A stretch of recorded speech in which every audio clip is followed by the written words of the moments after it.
Thank you for tuning into our seller interview series. Up today, we've got an e-commerce business for sale in the medical niche. Created in April 2018, this business makes $7,743 per month in net profit, and the listing number for the business is 46250. We do these interviews to give potential buyers more information about both the seller and the businesses they're looking to purchase. We hope these insights are helpful for you in making a buying decision. We've got the seller with us today to go through the business and cover everything from niche selection to traffic and monetization. Holly, thank you for coming on here today. How are you doing? I'm good. Thank you very much. Thanks for having me. It's my pleasure, and thank you for being on. I'm really excited to discuss this business with you. But before we get to the questions that I have for you, I want to go ahead and run through a little quick summary of the business. Again, it was built in April of 2018, has a monthly revenue of $29,236, expenses of $21,493 to make for a net profit of $7,743, which is generated on a 6-month average. Included in the sale of this business are the domain and all site content and files, social media accounts, and an email list. Please note that inventory is not normally included in the list price. Further details can be provided to active depositors. Holly, can you tell us a little bit about your background in building and running online businesses? Okay, so I have a slightly varied background. I studied architecture in college and finished when I was quite young, so I was 22. At that point, I decided I wanted to get into retail, so I created my first shop, Walk. I had that for 10 years, so we had an e-commerce branch and in-store and online. We had warehouses across Europe. We were doing about 1.5 million total revenue a year. It was a highly profitable business, but November 2 years ago, I got an offer I couldn't refuse, and it was sold, and we moved out on the 13th of January 2018. So it was a big change. I'd obviously had 4 or 5 years working fully and solely on the e-commerce, and it was just something that I loved. I loved the data, I loved the figures, and I just really enjoyed it. And I was like, okay, next business, I'm going to go solely online. And why do you love selling on your own e-commerce platform rather than doing something like Amazon FBA? I love the flexibility of it. I think Amazon, you lose control of the customers and you don't have as much influence and data. So being a designer, I loved building the store myself on Shopify and working out all the graphics and the designs. And it just gave me more flexibility. FBA is something I'm familiar with. I did it in my previous business. I find Amazon is stressful and I didn't want to have all my eggs in one basket. I had more control. So since you love e-commerce, you want to have this control, things are going well for you. Why have you decided to sell this business today? I got a bit of a health scare. I'm still not out of the woods. I'm waiting on results. And it just at 32 kind of woke me up to, I was previously working 50, 60 hours a week. I don't have it now, but it's just made me reconsider what's important to me. And I'm lucky enough that financially I can just afford to hit the road. And I think maybe take a year to myself. I'd like to go to yoga teacher training and just get fit and healthy again. Well, I'm sorry that happened to you, but I'm really glad that you're okay and making plans for the future. When you look back at this business here over the last year, something you notice is you've had really, really strong growth here. Can you walk me through how this business has been growing? For the first 3 months, we just went live. We started plugging any of the gaps and trying to get it from a 1% conversion up to a 5% conversion while driving traffic to it. And we spent a lot of time looking at heat maps, etc. So we spent the first 3 months plugging the hole. The next 3 months, we started driving more traffic to it to get the sales and our Facebook pixel and data really strong and powerful. And then the last 3 months of last year, we started to drive the business forward. And really, you can see it even on the growth of the business, the sales volume went up. So yeah, it's been an interesting learning curve. It's a different niche than my previous shoe business. And it's amazing what you can do with one product. It's been really, really interesting year. And I actually love the business. Can you walk me through what it takes from you, the owner, to maintain this business as is? So currently, not much. I maintain the Facebook ads kind of on a weekly or every second day. I check them. I check in with the VAs, check in with my factory, ordering stock. I'm just pretty much making sure that all the parts are working correctly and everyone's moving at the same speed all the time. So manager role. How many VAs do you have? I have 3 VAs.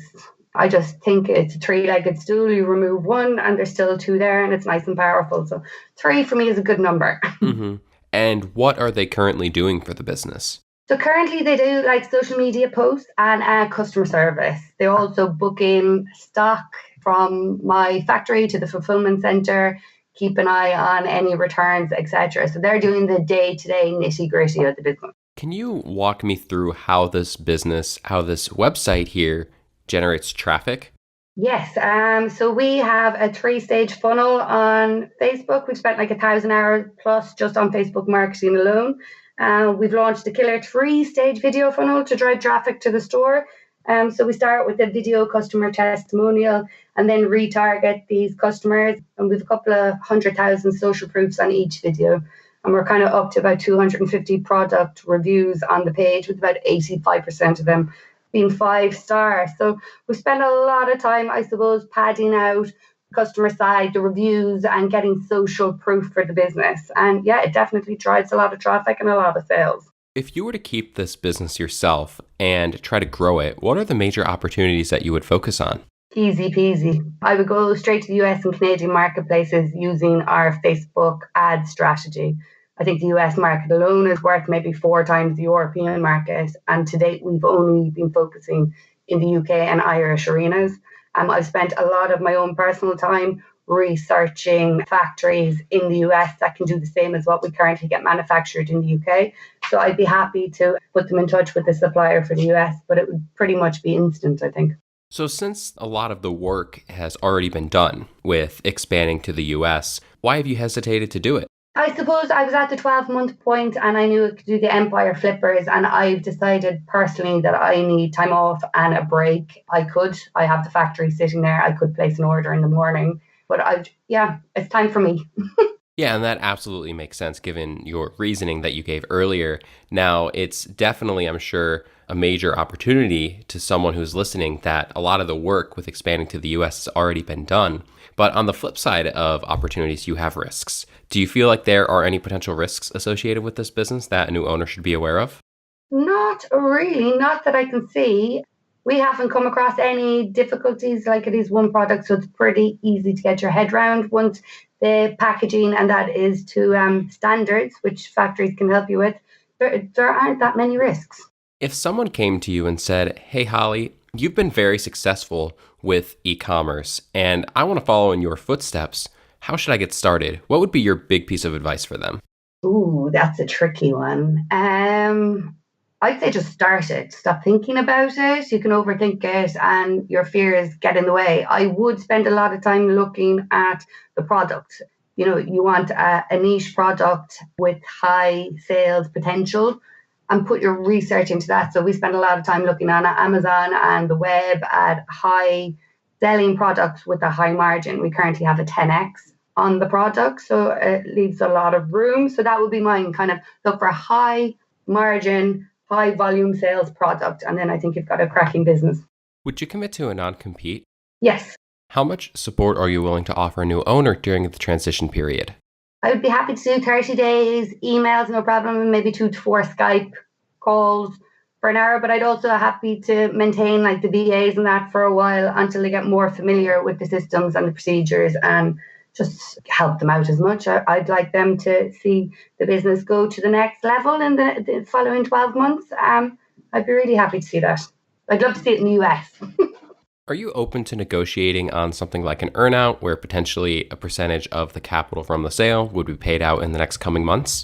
No, that would scare me a little bit, because I think it depends on the person driving the business. And obviously I'm not going to be that familiar with them. If it was a friend or family, maybe, but no, not in a business deal, I wouldn't. Holly, thank you very much for taking the time with me today. I really appreciate it. But I have one final question. So if you were looking at this business from the perspective of a potential buyer, why would you feel like it is an asset worth buying? I suppose we've spent so much time on systems, CRO, that you're not really just buying the business. You're buying the branding, you're buying the thousands of hours that we've put in, the market research, the consumer research, the audience interest segments, the cost of products, goals, scaling solutions, systems, related domain names, assets, pixels being one of the biggest thing. Our Facebook pixel now has an extremely large amount of data on it. We're at a 4% conversion. The industry average is about a 2.1%. You know, it ticks all the right boxes with the conversion, the add to cart ratio. You know, we've spent a lot of time optimizing it. Clearly, and as you can see over the last 6 months, the business has just really been growing here. Holly, thank you very much for taking the time with me today. I really appreciate it. No problem. Thanks, Jake. If you're watching this on YouTube, subscribe to our channel. And if you want more information, the link will be below the video that will take you to this marketplace listing. If you're watching this on the listing site and want more information, become a depositor today. When you make the deposit, one of our business advisors will be in contact with you, and you will be given everything you need to review this business. Have a great day.